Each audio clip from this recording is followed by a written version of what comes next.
audio jungle.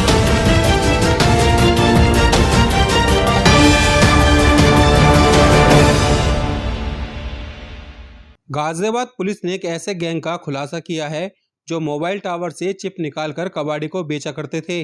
वही कबाड़ी इस माल को दिल्ली के एक बड़े कबाड़ी को बेच दिया करता था। इसके बाद वह कबाड़ी इस माल को चाइना में सप्लाई कर दिया करता था। इसके बाद चाइना से यही माल फिर से भारत आ जाया करता था। इस गैंग के 5 सदस्यों को पुलिस ने गिरफ्तार किया है।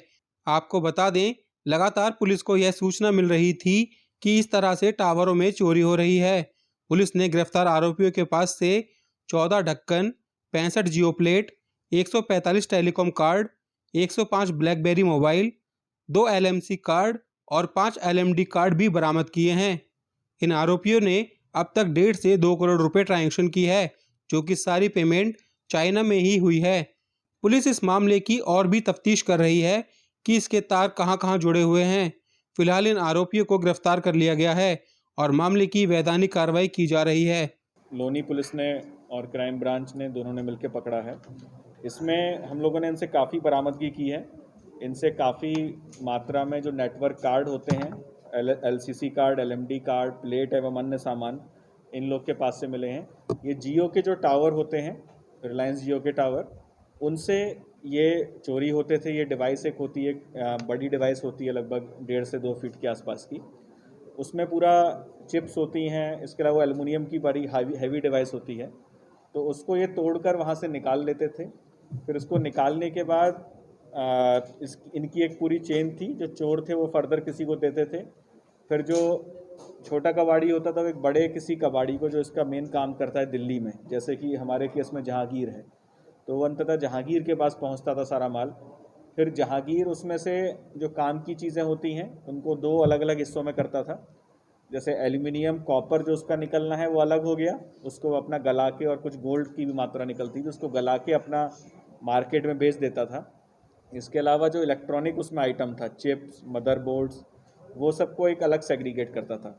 फिर इनको इकट्ठा करके इसके अलावा ये इन कार्ड्स के अलावा भी मोबाइल का स्क्रैप होता है, उसका भी काम करता है। इसमें पूरा ये कलेक्ट करके सारी चीज़ें, चिप्स, मोबाइल्स की, मदरबोर्ड्स, कंप्यूटर की रैम्स और ये वाली चिप जो जियो टावर्स में, इन सब को ये चाइना में बेचते थे। और चाइना में इनको बेचने का तरीका इनका था कि पहले शुरुआत में जब लॉकडाउन से पहले, लास्ट ईयर से पहले, इसने, जैसे जहांगीर है, जहांगीर ने लगभग 15-16 इसकी ट्रिप्स चाइना में हुई हैं।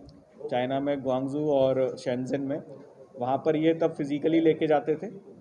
फिर उसके बाद से, लॉकडाउन के बाद से, इन्होंने कुरियर मोड इस्तेमाल किया। ये वहाँ पर अपना माल कुरियर से भेजते थे।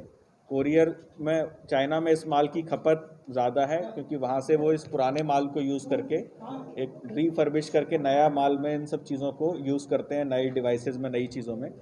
तो इस तरह से वहाँ पर यूज़ होता था। और वापस जो फिनिश्ड प्रोडक्ट होता है, फिर वो किसी अन्य व्यक्ति को वो वापस आता था। जैसे हमारे केस में सौरभ अग्रवाल के पास, जो कि एक बड़ा मोबाइल स्क्रीन का व्यापारी है, मोबाइल, ये करोल बाग क्षेत्र का रहने वाला है, इसके पास वो सारी स्क्रीन्स आती थी।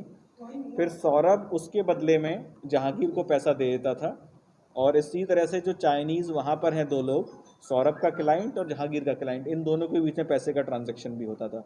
वहाँ वो चाइनीज़ करेंसी में करते थे और यहाँ एक्सचेंज रेट के अकॉर्डिंग इंडियन करेंसी में ट्रांजैक्शन होता था। इस पूरे माल की कीमत जो हम लोगों ने बरामदगी की है, जो जियो के टेक्नीशियंस और जियो के अधिकारियों के मुताबिक, इस माल की कीमत लगभग 2 करोड़ की है। और जो एक डिवाइस जो होती है, जो टावर से चोरी की जाती थी, उसकी कीमत लगभग 2 लाख रुपए के आसपास है, अगर खाली डिवाइस। और अगर मॉडेम भी जाता है तो ये कीमत लगभग बढ़ के 3.5 लाख रुपए हो जाती है।